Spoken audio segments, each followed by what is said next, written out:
One bucket, 5 minutes to set up. 48 hours later, you have more protein than most people get from a week of meal prep. No soil, no weeding, no harvest season. NASA called this the most protein-dense plant on Earth. A Chinese dynasty documented it over 2,000 years ago. They recorded it as medicine. But buried inside those same ancient texts was something they did not fully understand at the time.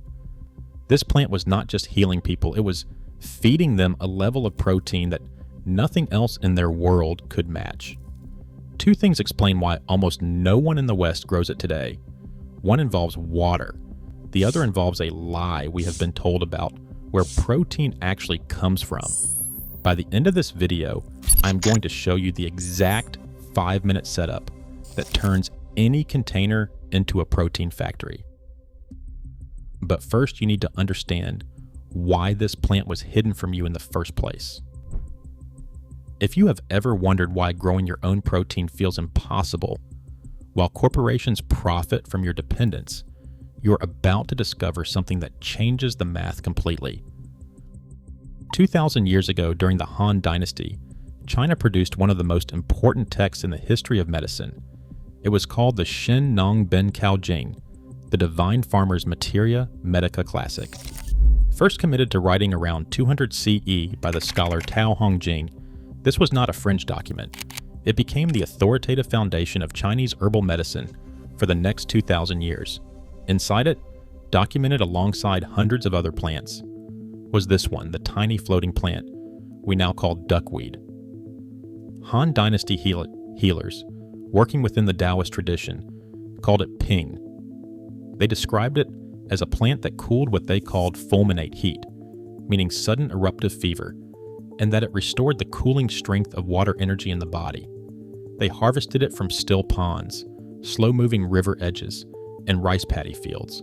They skimmed it from the surface by hand or with simple woven tools. No cultivation required, no soil, no planting. The plant simply appeared on the water and multiplied. Records show it was used in at least 24 documented medical applications. But here's the part that history almost missed entirely. The same people harvesting this plant for medicine were also eating it. They were adding it to broths and rice dishes. They were feeding it to livestock and watching their animals grow stronger. They observed that people who consumed it regularly were more robust, more resilient, and recovered faster from illness. They did not have the language of amino acids or protein percentages. Modern science would not develop those tools for another 18 centuries. But what they were observing, without knowing it, was the effect of one of the most complete protein sources ever documented. They thought they had discovered a medicine. What they had actually found was a protein factory that replenished itself overnight. Han farmers noticed something that would take modern scientists until the 21st century to confirm in a laboratory. Harvest half of it today. By tomorrow, it had replaced itself. The plant was essentially inexhaustible, and it was building stronger bodies, not because of some mysterious medicinal property. It was doing it because, gram for gram, it contained more usable protein than almost anything else they had access to. But here is what makes this even more remarkable. Researchers studying ancient civilizations published a peer-reviewed paper in 2022 that described ethnobotanical convergence.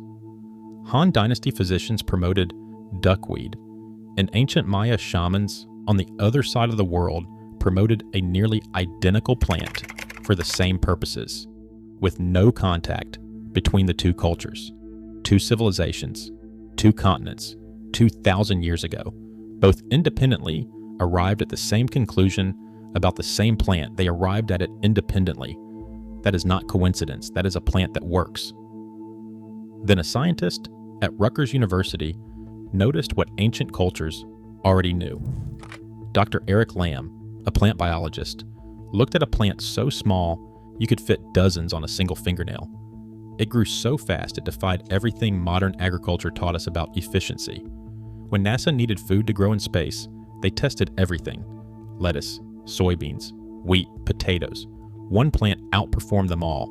The same plant Han Dynasty scholars, recorded as medicine 2,000 years ago, now feeds astronauts in orbit, not because of its medicinal properties, because of its protein.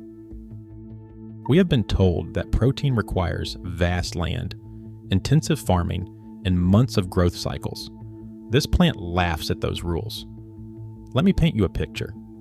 Day 1. You place a thin green film on still water, barely visible, just dots smaller than lentils floating on the surface. Day 3. A carpet so thick you cannot see the water beneath. Day 5. You scoop out handfuls and the bucket looks exactly as full as before. The plant replaced itself overnight. Each frond is smaller than a grain of rice, bright green with no roots visible on most species.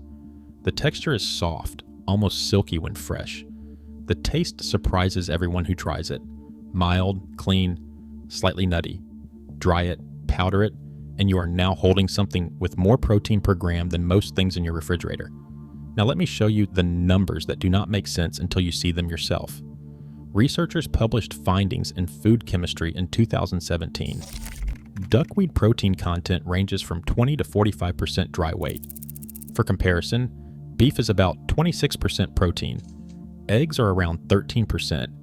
Soybeans come in at 36% on a good day.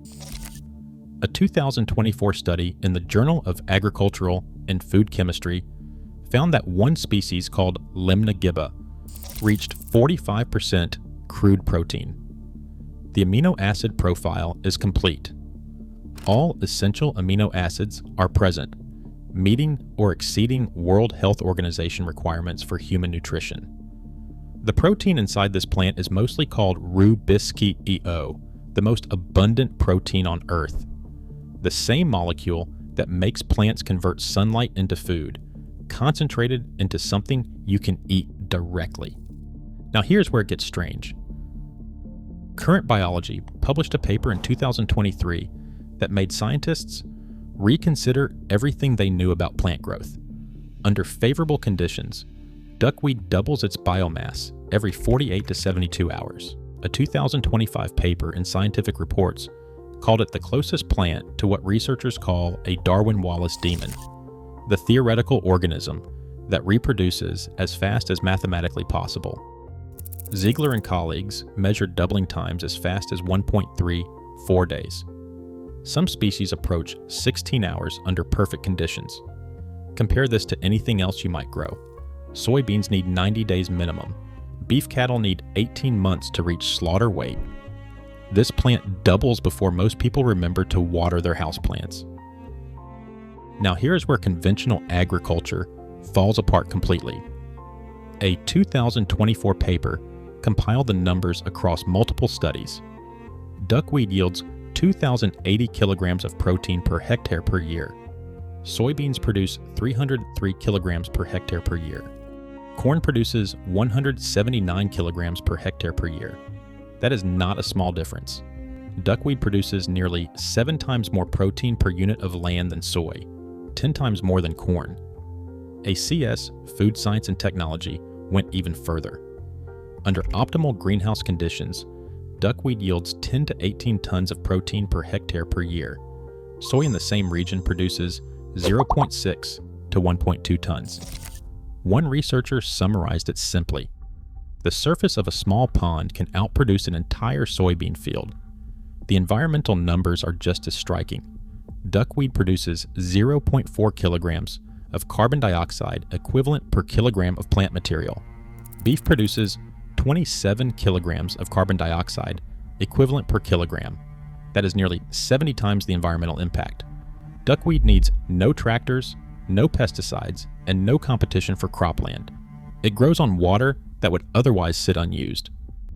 So why did this knowledge disappear from Western awareness? 3 reasons, and they compound each other. First, it looks like pond scum. Appearance matters in Western agriculture. The visual spectacle of a cornfield draws attention. A plant you need a magnifying glass to appreciate does not photograph well for farm subsidies. Nobody brags about their floating green carpet the way they brag about their tomato harvest. Second, it cannot be patented in its natural form. Patented plants generate profits for seed companies. No seed company profits from something that reproduces by splitting in half. No equipment manufacturer sells specialized duckweed tractors. No processing facility stands between you and your food. Every middleman in industrial agriculture loses money when you grow protein in a bucket. Third, the industrial food system depends on complexity. Complexity creates value across supply chains. It relies on long supply chains, storage infrastructure, and processing facilities. A plant that grows itself in any container threatens the entire model. Dr. Wayne Armstrong at California State University spent decades documenting every duckweed species on Earth. He found Wolfia globosa growing wild within miles of major American universities. The same plant Han Dynasty healers skimmed from paddy fields 2,000 years ago was floating unnoticed in American ponds, hidden in plain sight. Then space travel changed the equation. NASA needed food that grew fast in small spaces with minimal inputs. Suddenly, duckweed mattered to people with funding. The Translational Research Institute for Space Health partnered with University of Colorado Boulder. Their finding, published in 2020, was stark. Duckweed is the most protein-dense plant on the planet. It produces radiation-fighting antioxidants called zeaxanthin and lutein. It thrives under artificial light at half the intensity of normal sunlight. The first space test happened in 1966. Duckweed flew on an orbital vehicle alongside chlorella algae. That was decades before most Americans heard the word superfood, and before protein powder became a billion-dollar industry. NASA already knew. Research published in 2024 showed that just 600 grams of fresh wolfia could meet an adult astronaut's daily protein needs. Okay, I promised you the 5-minute setup. Here it is exactly. Step 1. Container. Any container that holds water works. A 5-gallon bucket is a perfect starter. A plastic storage bin works great for scale. A kiddie pool gives you serious production. Even a glass baking dish on a windowsill will do. Choose shallow and wide, not deep and narrow. Duckweed only grows on the surface. 3 inches of water depth is plenty. More surface area means more growth space. Step 2. Water. Dechlorinated tap water works. Rainwater works better. Pond water is ideal if you have access. If you use tap water, let it sit overnight in an open container so the chlorine evaporates naturally. You can also add a water conditioner from any pet store. The pH should be between 6 and 7.5. Most tap water already falls in this range. Step 3. Nutrients. Fish tank water is the best option. The nitrogen from fish waste gives duckweed exactly what it needs. If you do not have a fish tank, dilute any balanced liquid fertilizer to 1/5 the recommended strength, or add a few drops of aquarium plant food each week. Even a single decaying leaf provides enough organic matter to get started. Step 4. Duckweed itself. Float your starter on the surface, starting with enough to cover 10 to 20% of the water area. You can find duckweed in local ponds, order it online, or get some from a friend with an aquarium. 1 tablespoon is enough to start an entire bucket. Step 5. Light and temperature. Place your container where it receives bright indirect light, 6 hours minimum. A sunny window works. A shaded patio works too. Direct hot sun all day can overheat the water, but duckweed tolerates more variation than you might expect. Temperatures between 60 and 90 degrees Fahrenheit are ideal. That is the entire setup. Walk away. 48 to 72 hours later, the coverage has doubled. You will not believe how fast it happens until you see it yourself. By day 5, you can harvest. Skim half the surface with a small net or kitchen strainer. Leave the other half to keep growing.